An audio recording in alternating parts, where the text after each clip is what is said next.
So carrying on the November 18 paper 1, which we used in the 2024 year 13 mock PPE, question 11. So which is the highest boiling point out of these? It's probably worth drawing these in full to be able to answer it. So showing first of all that CHO, remember, is an aldehyde, which looks like that. That's just the halogenal alkane. The next one is worth drawing, which is the ether. So it's methoxy methane, and this last one is a primary amine, CH3, CH2, NH2. Didn't need to draw that one really, I suppose. So we just got the highest boiling point. Well, to have a high boiling point, you're going to have the strongest intermolecular forces, and very clearly, the one with the strongest intermolecular forces is this one, because it can make hydrogen bonds NH. So you've got to have a hydrogen bond donor, hydrogen bond acceptor. Hydrogen bond donor is the NH, and the hydrogen bond acceptor is the N. None of the others can make hydrogen bonds. This one can accept hydrogen bonds. This one can accept hydrogen bonds, but can't make them. In fact, this one can accept hydrogen bonds as well, but can't make them because it hasn't got a hydrogen bond donor. Question 12. What's the number of sigma and pi bonds in that molecule? So most of you did the sensible thing here and draw the thing in full, which I'll do. You should be able to figure out that it's something like this, because nitrogen makes 3 bonds, carbon makes 4 bonds. This is the only possible arrangement. So it's plotting up the sigma bonds. It's 9 and the pi bonds is 9. So sigma 1, 2, 3, 4, 5, 6, 7, 8, 9. And the pi bonds is 1, 2, 3, 4, 5, 6, 7, 8, and then 9 there. So A was the answer there. What's the hybridization of the circled carbon, oxygen and nitrogen? So we'll do the carbon first.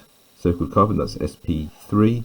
There's 4 things coming off it, 3 hydrogens and 1 nitrogen, no lone pairs, so it's sp3. The oxygen next. Where are we? So this oxygen here has got 1 thing coming off it, 1 lone pair, 2 lone pairs, so there's must be sp2, and then lastly the I've given away the answer, which is D, by the way. 13, we're doing nitrogen. Here's this one, so there is a lone pair. If you work it through, it has to have a lone pair. 2 things coming off it, 1 lone pair, so it's sp2. So remember, count the number of things it's bonded to, count the lone pairs, and then just make the number of orbitals match that number of things you've just counted. Question 14. Consider the following reactions. You've got iron oxide, carbon monoxide, and you've got iron. So I'm just going to pause and work this through before showing you how to do it. Okay, so we start with iron oxide in the reaction here. So we have to have 1 mole of iron oxide going in the forward direction. Okay, so it has to be A going this way, and it has to be A going that way once. So that's minus 3 kilojoules per mole. If we do reaction A, we generate 2 moles of iron oxide, iron 2 oxide particularly. And so we need to use up those 2 because they're not one of the products in the actual reaction. So it must be B, but in the reverse direction, because B is turning into, this iron oxide is turning into iron. And so that's got to happen twice. So it's 2 times B in the reverse direction. So it must be minus 3, take away 2 lots of 11, so take away 22, which should come to minus 25. Just check the answer is right. I guess that was minus 25.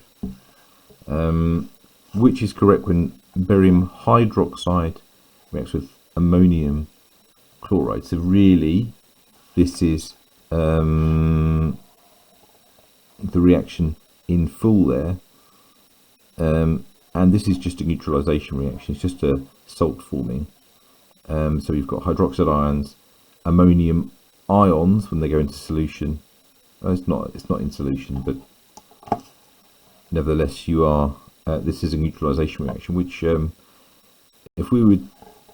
One thing I've told you in the past is that neutralizations which are that are always exothermic, but it's given in the question. This one is endothermic. Okay, it's an endothermic reaction. It's not a neutralization using hydrogen ions and hydroxide ions. It's quite a different reaction. It's one that you can perform in the lab, and it's extremely endothermic. Sometimes we use it as a quite a smelly demo to show how endothermic reactions can be. Right, so it's an endothermic reaction. It's either B or C, and well, we're told this in the this is quite straightforward. So for an endothermic reaction, it must be like that. So the enthalpy of the product must be higher than the enthalpy of the reactants. That's just as a given, really, given that it's endothermic, and the products are therefore less stable than the reactants. Okay, I thought there'd be more to it than that, but there's not. That's the answer. So it's C. I thought there'd be a question of entropy there, by the way, which there's not. So when you do this reaction, it's also a nice example of entropy increasing massively, which is why you can get away with it being an endothermic reaction. Okay, which is why you can make products that are less stable than the reactants. Question 16. What are the signs of delta H and delta S for this reaction? So let's look at them first of all. So we're told it's spontaneous at low temperature, and so delta G is less than 0 when the temperature is low, and it's non-spontaneous at very high temperature. So what we're going to do, it tells us in the question anyway, we're going to use delta G equals delta H minus T delta S. We know that, and we can know from looking at the reaction, we can predict what the entropy change would be. So the entropy change is negative, so that's a negative value here, and we know the reaction at low temperatures. So there's when this number is a small number. I took a moment to think there. So if temperature is low, this term must be very small and insignificant. So this is say 1 Kelvin, for example.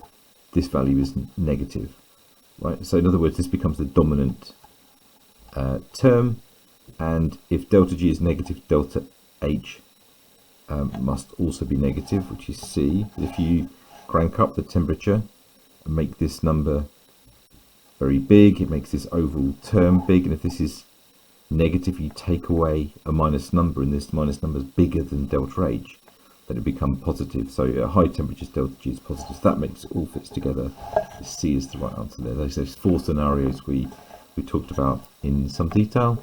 Question 17, which change is exothermic, so which releases energy? Well, the first one is simply breaking of a bond.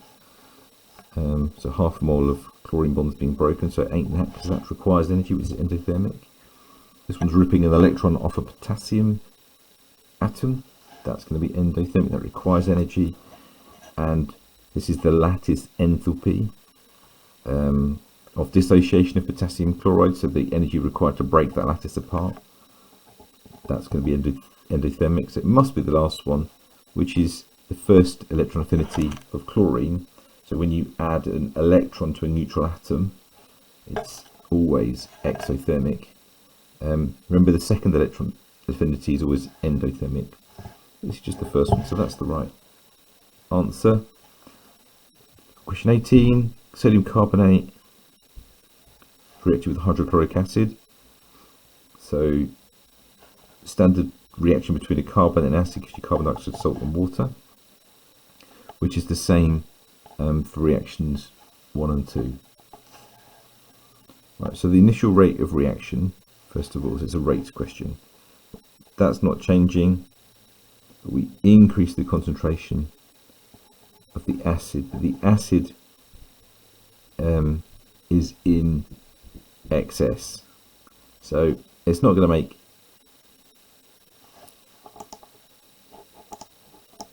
any difference at all to the amount of carbon dioxide that's given off in the end, because the limiting reactant is the sodium carbonate. But if you've got a higher concentration, more particles of HCl per unit volume, so you've got a high frequency of collision, so the rate is going to increase. So it ain't that's right. Just told you this is the answer, so this must be right. So you can probably stop at that point. The total mass of CO2 produced is the same because it's not the limiting reactant that's affected. The reaction time will go down if the reaction is faster, and the average rate is going to change as well. So it's none of those. Question 19 is, what can you do to decrease the activation energy? So think about the little Maxwell-Boltzmann distribution plot there of energy and the kind of frequency or number of particles. The activation energy might be like that. If you increase the temperature, you change this curve, but not the activation energy. That's fixed. Well, you know it's catalyst. You did that at GCSE. Chucking in more reactants or increasing the collision frequency makes no difference. But if you add a catalyst, the activation energy decreases. Compounds X and Y were mixed, and time taken for a colour to appear was recorded. Okay, so disappearing cross type reaction. Okay, so what are the orders of reaction? All right, so as we go from experiment 1 to 2, the concentration of Y staying the same, the concentration of X, though, is divided by 2, and the time has doubled, so the rate has halved. So when we halve the concentration, we halve the rate. So it must be first order with respect to X. Job done. We don't even need to look any further. That has to be the answer. You could try and work out the order with respect to Y. So let's do that. So X stays the same, and the concentration halves, and the time takes 4 times as long, so the rate quarters, showing you that it's second order with respect to Y, and so that just confirms it's right. That's it for questions 11 to 20.